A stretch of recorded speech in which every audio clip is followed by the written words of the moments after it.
Okay. And then maybe really quick, just because I'm curious, and right, I'm in the US, I've never been to Mhm. Turkey. I'm just curious what the culture is like from an entrepreneurial perspective in Turkey. Are you guys kind of an anomaly or unique in that you're starting your own companies, or is there a big culture of entrepreneurs doing what you're doing in Turkey? You can start, I think. Yeah, maybe I can say that it's just growing.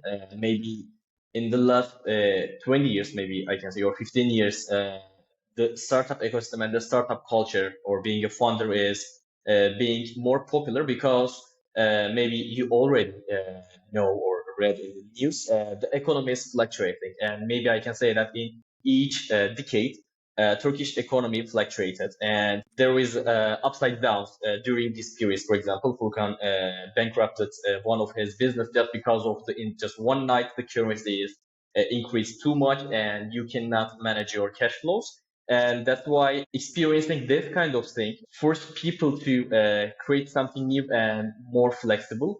I cannot say that being an entrepreneur is a common culture in Turkey, but I can honestly say that it's getting popular, and this popularity will increase because there were in just within the last few years, maybe I can say, there were some unicorns, decacorns, and there are so many funds, VCs, DVCs, and many accelerators who try to expand this culture in Turkey. So I can say that it's not pretty common, but it will be more popular in the next decade, maybe I can say. Also, I can say that commonly, your family, most of the family, suggest you working with a company for company with insurance. They are saying because you have to pay your bills and etc.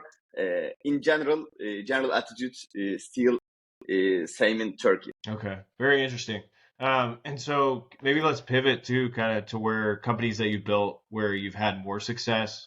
And I want to start maybe just briefly freelancer CRM. I saw that on your LinkedIn. Maybe you guys can talk about that. If I am understanding correctly, it was acquired. So maybe you Yep. could talk through what that business was and how you scaled it to a point where it was ready to be acquired by another company. Yep, for sure. Maybe I can start in this question. And actually, a few years ago, we were also co-founders of a startup called Omnicourse. Furkan, I, and two other co-founders just started a company called Omnicourse, and we get funded in this startup. And during this period, one of our co-founders arranged a hackathon for his company. He also invited us to create something new and create some, how can I say, interesting thing within this hackathon, so motivate others as well.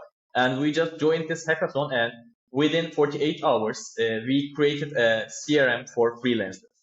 Because we were freelancers as well, and we experienced that there were no good CRM tool, basic CRM tool for freelancers, and we told each other that we can build something like that at that time.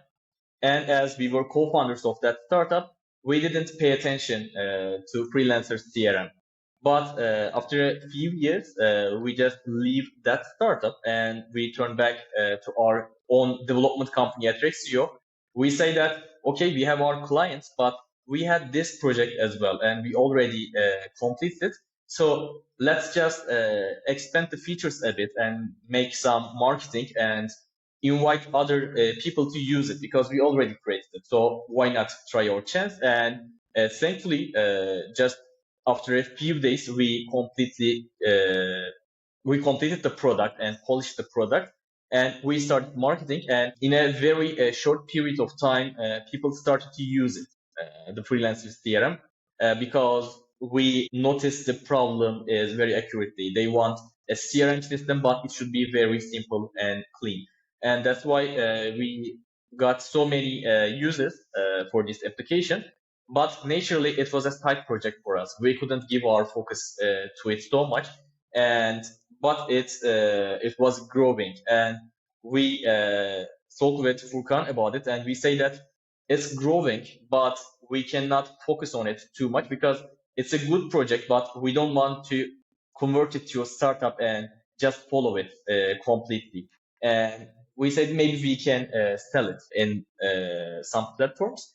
And we just listed the application in some platforms. And one of the US startup reached us and they told us that we'd like to acquire your platform completely because it's an Android application, iOS application, and the desktop application as well. So they want to acquire the company completely, and they'd like to merge this product with their own product as well. And we say that it's a great opportunity for us as well because we want to make exit too. And we, after a few months, maybe I can say, we just closed the deal and we also made an exit during this period as well. So it was a pretty unexpected but funny and enjoyable journey for us.